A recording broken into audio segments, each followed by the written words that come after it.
Oh God. How many people scout their crops on a consistent basis? Scouting is looking at your crops on a particular time basis to see what is abnormal.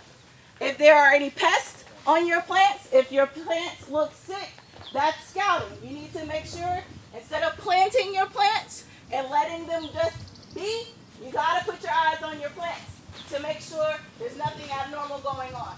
So when you're walking through, a lot of you see on our tomatoes that the leaves are curling, right? It's a symptomology of a couple of things, right? It could be a little too hot in here. It could be some pest pressure of things eating on the leaves and it's curling up. In this case, we had some water and we also had some heat, so they're curling up. We also had a pest, we sprayed a pesticide, well, insecticide rather, for aphids. We had a lot of aphid pressure jump on our tomatoes when they were very small. And so it started, once they started feeding, we had to come in and spray. So there could be some insecticide burn. We use a oil-based insecticide, Pyganic, which is also OMRI approved, so organic.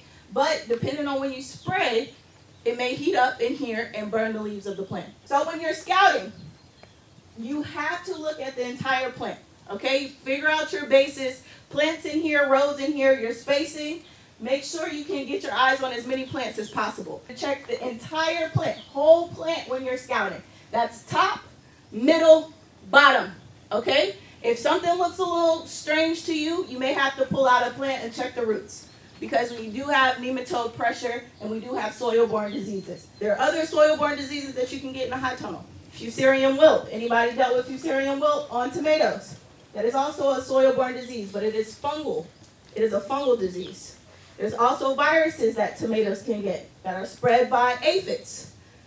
That is tomato spotted wilt virus. That typically shows itself post-harvest. So you'll see the fruit, it looks good, but then all of a sudden you'll get those spots and blotches that are yellow, and that is a sign of a virus. I have my passive traps. They are pheromone traps. What they do is attract males into the trap.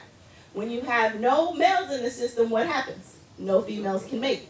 Therefore, we're reducing that population of caterpillars or eggs, potential of females laying eggs on our fruit. So that is a passive way to monitor. It's the first time we've had them inside the tunnel, because we want to see that distribution of that pest and how they're actually getting into the tunnel.